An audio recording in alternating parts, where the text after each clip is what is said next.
Gold, trusted gold buyers. మీరు తాకట్టు పెట్టిన బంగారాన్ని విడిపించి ఈ రోజు ఉన్న మార్కెట్ ధరకు కొనబడను.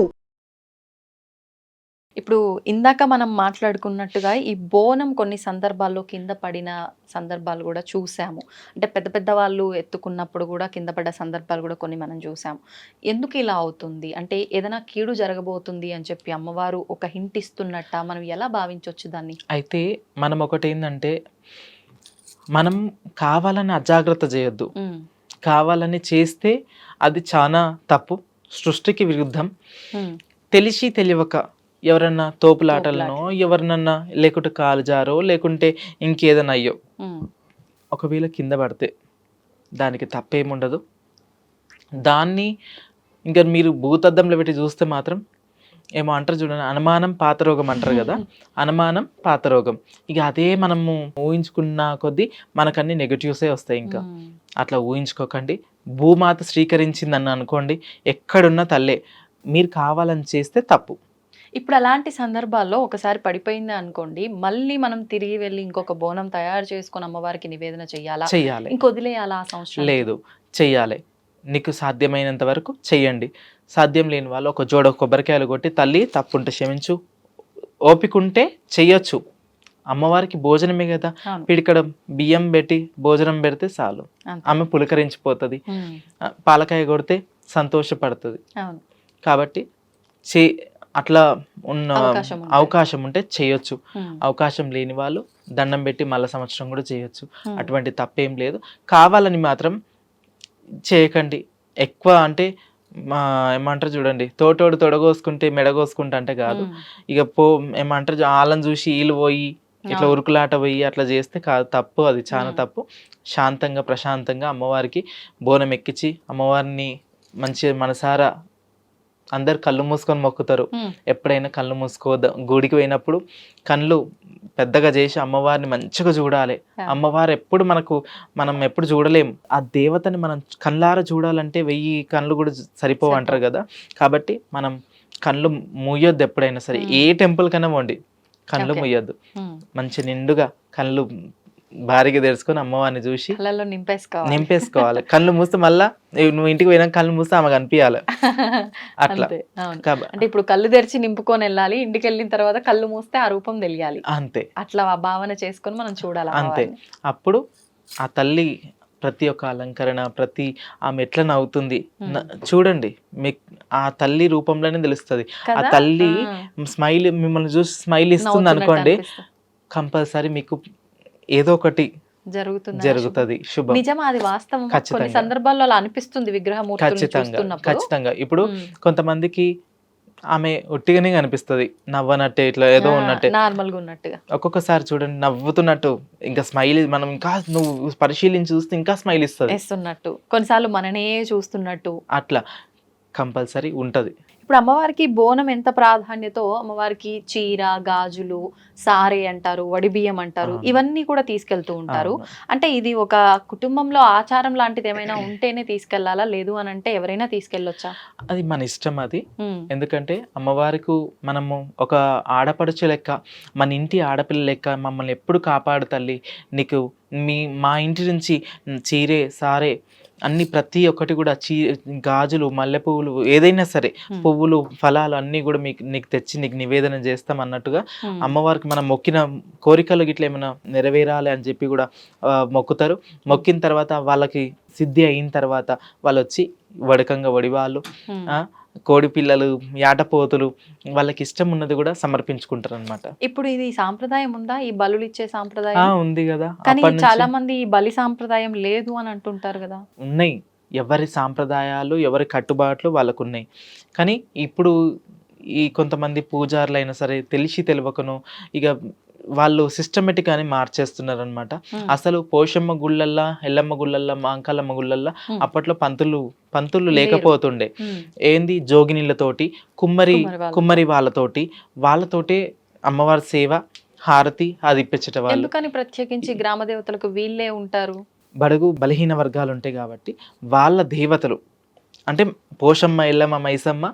ఇప్పుడు అంటే మేము చెట్టుని చూసినా దేవతనే అనుకుంటాం, పుట్టని చూసినా దేవతనే అనుకుంటాం, ప్రతి ఒక్క వస్తువుని చూసినా దేవతనే అనుకుంటాం. కాబట్టి మేము ఇప్పుడు రాయిని చూసినాం అనుకోండి, బొట్టు పెడితే దేవతనే అనుకుంటాం, అక్కడ వచ్చింది అమ్మవారు ఉంది అని అనుకోని మేము నమ్మకం, గట్టి నమ్మకంతో మేము ఇచ్చేస్తాం. కాబట్టి ఇప్పుడు కొంతమంది ఉంటారు కుమ్మరి వాళ్ళు గుడిలో ఉండి సేవ చేయాలి అట్లా, కానీ ఇప్పుడు ఏంటంటే అందరూ దూరభారం అయిపోయి ఉట్టి ఈ బ్రాహ్మణ్స్ వీళ్ళే పూజలు చేస్తున్నారు, సంతోషం చెయ్యండి అది కూడా. కానీ ఎవరి కుల వృత్తులకు కూడా వాళ్ళకు కూడా అవకాశం ఇచ్చి ముందు పెట్టి వాళ్ళకు కూడా జీవన ఉపాధి కల్పిస్తే బాగుంటది. ఎంతో మంది కొట్టుమిట్లు ఆడుతున్నారు, ఎంతో మంది అమ్మవార్లకు దూరం అయిపోయి బాధపడుతున్నారు. కాబట్టి అట్లా చేయకుండా వాళ్ళకు కూడా ఒక ప్రాధాన్యత ఇచ్చి ఇంకా ముందుకు తీసుకెళ్లాలని కోరుకుంటున్నాను. ఇప్పుడు ఈ నెలంతా కూడా అంటే ఒక్కొక్క వారం ఒక్కొక్క దగ్గర ప్రత్యేకం. ముందుగా మనకు గోల్కొండలో ప్రారంభం అవుతాయి, అలా ఒక్కొక్క వారం ఒక్కొక్క దగ్గర. ఎందుకని ఈ విధానం ఎప్పటి నుంచి వచ్చింది? అంటే అప్పుడు రాజుల కాలం నాటి కూడా, అప్పటి నుంచి ఆ జనరేషన్లో కూడా రాజులు మంత్రులు ఈ వీళ్ళందరూ ఉన్నప్పుడు కూడా అమ్మవారిని మంచిగా వాళ్ళ ఆశీర్వాదం తీసుకొని ప్రతి ఒక్క పని చేసినా కానీ, నవాబులైనా సరే అమ్మవారు గోల్కొండ ఎల్లమ్మని తరిస్తూ స్మరిస్తూ ప్రతి ఒక్కటి కూడా అమ్మవారికి వాళ్ళకు అనుకున్న కోరికలు అవుతుంటే నవాబులు కూడా తల వంచి ఏదైనా యుద్ధమైనా సరే ఏదైనా సరే ప్రతి ఒక్కటి కూడా మంచి కార్యమైనా సరే అందరు దేవి దేవతలను గౌరవించుకుంటూ ముందుకు సాగేవాళ్ళు అనమాట. ఫస్ట్ గోల్కొండ ఎల్లమ్మ అది గొల్లకొండ మీద అంటే గొర్రెలు మేసుకుంటే అమ్మవారు స్వయంగా అక్కడ వెలిసిందనమాట. మాంకాలమ్మ రేణుకెల్లమ్మ, ముంగటనేమో రేణుకెల్లమ్మ ఉంటది, వెనకాల సైడ్ ఏమో మాంకాలమ్మ ఉంటది. స్వయంగా వెలిసిరు కాబట్టి ఆయనకి స్వప్నంలో వచ్చి కూడా దర్శనం ఇచ్చి నేను అక్కడ ఉన్నా నాకు పూజలు అందుకోవాలనుకుంటే అప్పటి నుంచి కోటలో పూజలు అందుకుంటుంది అట్లా. ఇప్పుడు మరుసటి వారం ఎక్కడ? మరుసటి వారం వచ్చేసి బల్కంపేటలో కళ్యాణం అవుతుంది, తర్వాత సికింద్రాబాద్, తర్వాత హైదరాబాద్ జంట నగరాలు మొత్తం అయిపోతుంది. ఇక శ్రావణ మాసం వచ్చే వరకల్లా బోడుప్పల్, ఇంకా గట్కేసర్, అక్కడ ఇంకా వివిధ ప్రాంతాలలో ఇంకా విలేజెస్కి వెళ్ళిపోతుంది అనమాట. అంటే ఇప్పుడు మనకు ఒక్కొక్క వారం ఒక్కొక్క దగ్గర అయిపోయిన తర్వాత ఇంకా ఆషాఢ మాసం ఎండు ఇది ఆఖరి వారం అన్నప్పుడు ఈ బోనాల ఉత్సవం అంతా ముగింపు దశకు వచ్చేసిన తర్వాత రంగం భవిష్యవాణి అని చెప్పి ఒక పెద్ద కార్యక్రమం జరుగుతూ ఉంటుంది. అంటే మనం మట్టితో చేసిన ఒక కుండ పైన నిలబడటమే సాధ్యపడదు, ఎక్కడ అది పగిలిపోతుందో అన్న ఆలోచన వస్తుంది ప్రతి చిన్న పిల్లల్ని అడిగినా కూడా. అలాంటిది పచ్చి కుండ మీద నిల్చొని రంగం భవిష్యవాణి చెప్పడము అని అంటే ఇంకా అది మామూలు విషయం కాదు. ఎలా సాధ్యపడుతుంది? ఆ ఎక్స్పీరియన్స్ ఆల్రెడీ మీరు కూడా చేశారు. అది మెరాకిలమ్మా, ఎందుకంటే మనం ఉట్టప్పుడు నిలబడితేనే అది ఉండదు. అది అప్పుడు ఆ టైంలో ఏంటంటే అమ్మవారు ఆవహిస్తుంది కాబట్టి అమ్మవారు ఆవహించిన తర్వాతనే ఆ పచ్చికుండ మీద ప్రవేశం ఎక్కుతుంది అనమాట, నిల్చుంటారు అనమాట. ఆ అమ్మవారు ఉన్నంతసేపు అరికాలుములు కూడా నాటదు, అంత శక్తి. ఇంకా ఆమె గ్రామానికి చెప్పడానికి బయలుదేరి వస్తుంది కాబట్టి ఆమె చెప్తుంది, చెప్పి ఏమేమి చెప్పాలో చెప్పి ఆమె శాంత అయిన తర్వాత ఇంకా అప్పుడు వాళ్ళే బయళ్ళ వారే వాళ్ళు ఇది చేసేస్తారు ఇంకా అట్లా. అంటే ఇప్పుడు ఇలా అమ్మవారు పైకి వచ్చి రంగం చెప్పడానికి ముందర అంటే నేను విన్నాను ఈ డప్పుల చప్పుళ్ళు ఇదంతా కూడా ఈ పసుపు కుంకుమలు ఇవన్నీ వేసి అమ్మవారిని ఆవాహన చేస్తారు అని చెప్పి, ఇదంతా వాస్తవమా? వాస్తవం. ప్రతిది కూడా అమ్మవారి అలంకరణ చేసుకొని నా వీడియోస్ చూసినట్టయితే మీరు మొత్తం పసుపుతోటి ఈ రూపంలో నేను కనిపించినప్పుడు అప్పుడు నన్ను గుర్తుపట్టరు ఇంకా.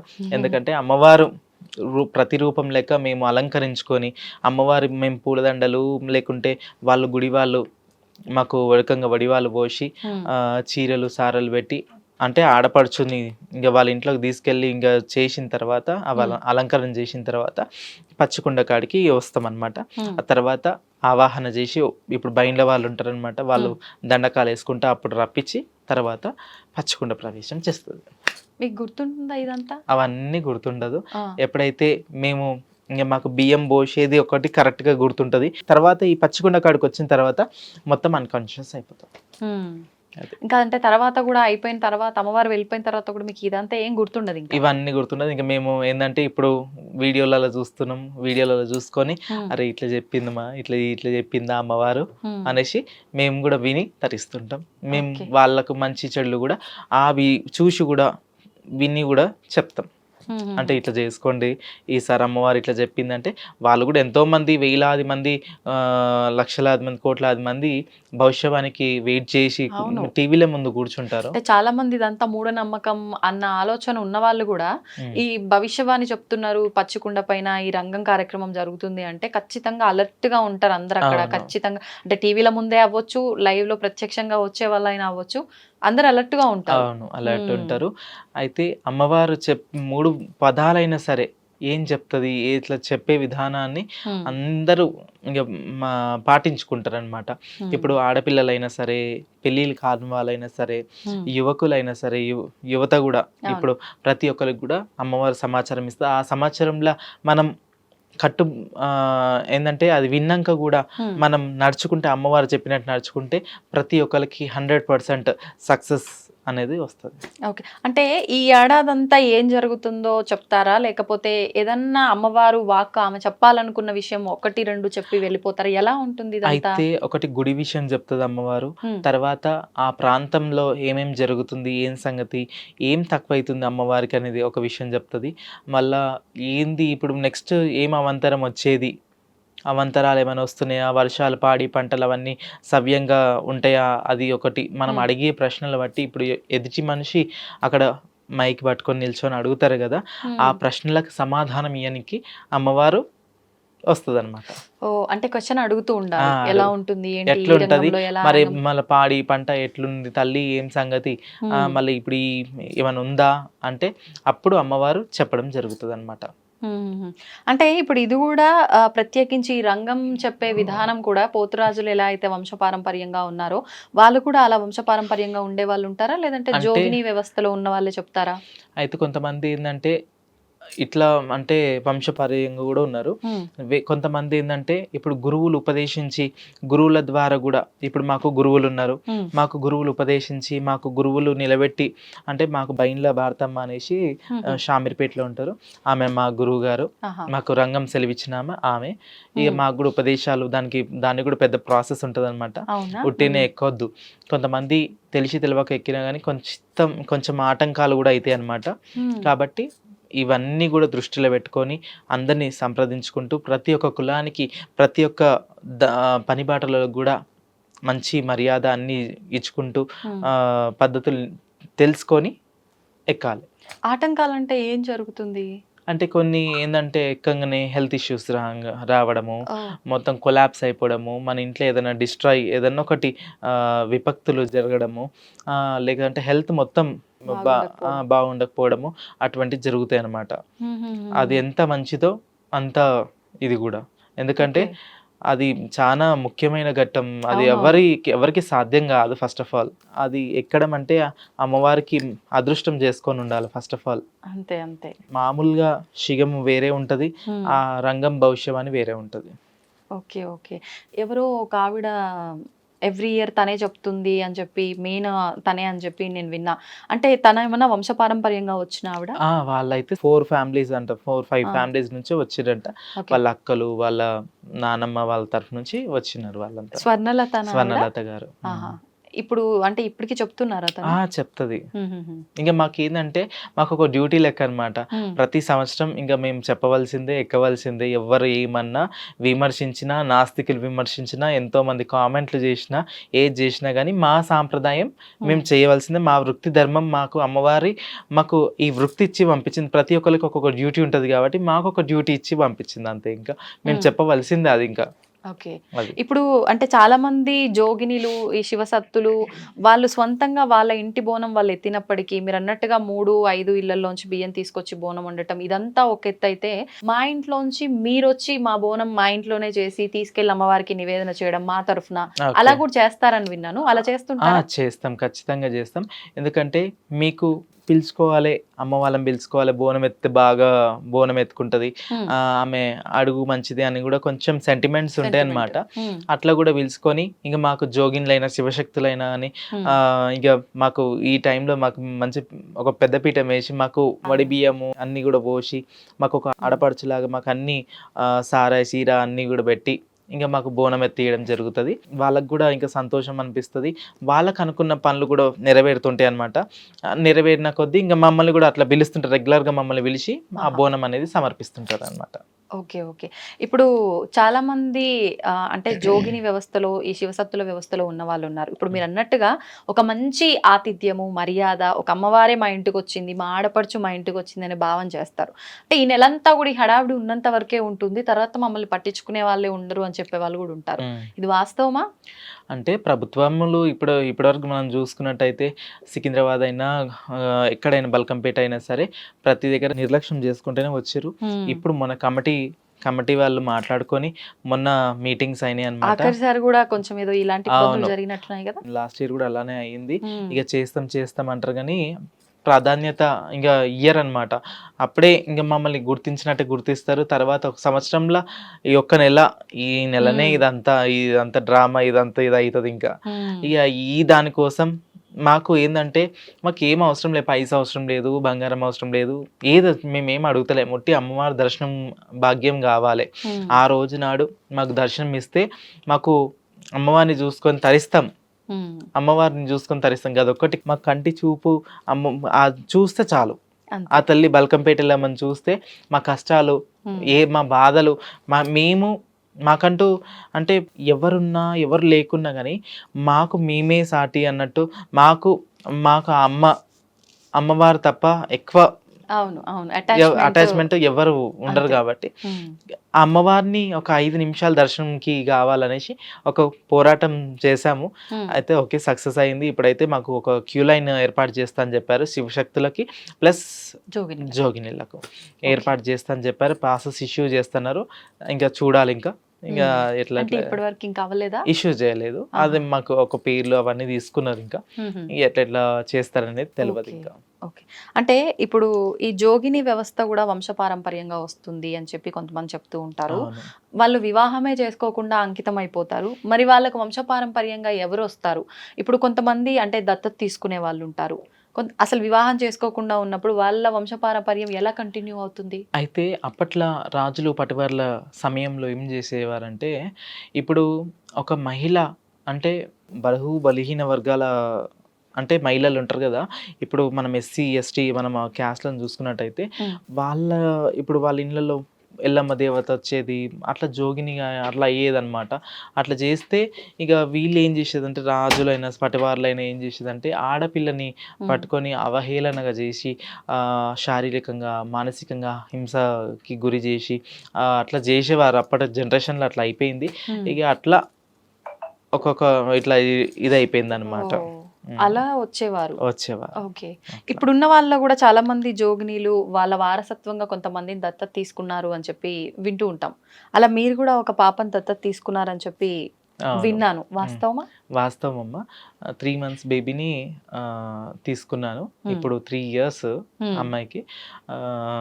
పేరు హిమప్రియ. నర్సరీ మొన్ననే స్కూల్లో జాయిన్ చేశాము.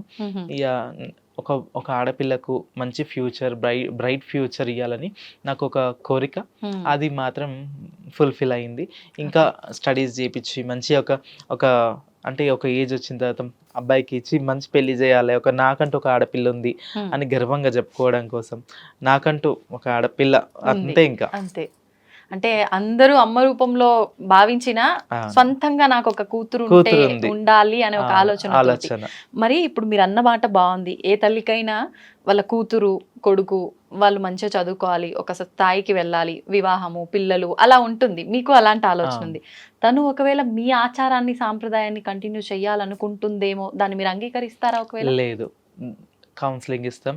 అంటే ప్రతి ఒక్కళ్ళు ఒక్కొక్క మాట అనడం, అంటే ఒక్కొక్క మాట తట్టుకోలేము ఆ మాటలు. కొన్ని అంటే మేము ఏంటంటే విని విని విని విని విసుకెత్తిపోయినాం మేమైతే. అంటే విసుకెత్తిపోయి ఇక లైట్ పోయే రకాలు అయిపోయినాయి. ఇంకా మాది ఇంకా ఏంటంటే మనకు తెలుసు అన్నట్టు అట్లా ప్రతి ఒక్కరు కూడా అంటే మేము అంత గారాబంగా చూసుకొని అట్లా మేము పడనీయము. ఆ పిల్ల కూడా పడేంత ధైర్యం ఆ పిల్లకు కూడా ఉండదు ఆ టైంకి వచ్చే వరకు నాకు తెలిసి. కాబట్టి మంచి ఒక లైఫ్ ఇవ్వాలనే ఒక కోరికతోటే ఆ ఆడపిల్లని దత్తత తీసుకున్నా. లైఫ్ ఇస్తా. సంతోషం. నిజంగా మంచి ఆలోచన. ఎవరైనా దత్తత తీసుకోవాలన్నా ఒక అబ్బాయిని తెచ్చుకోవాలని చూస్తారు కానీ అమ్మాయిని తెచ్చుకోవాలని చాలా తక్కువ మంది చూస్తారు. అవును. కానీ మీరు అమ్మాయిని ఒక లక్ష్మీదేవిని ఇంటికి తీసుకొచ్చుకున్నారు. నిజంగా మీ కోరిక ప్రకారంగా మంచిగా చదువుకొని ఒక మంచి స్థాయికి వెళ్ళాలని కోరుకుందాం. మీరు కూడా బోనాల ఉత్సవానికి సంబంధించి మంచి విషయాలు తెలియజేశారు. ధన్యవాదాలు. థ్యాంక్ యూ అండి. Thank you so Thank you. Much.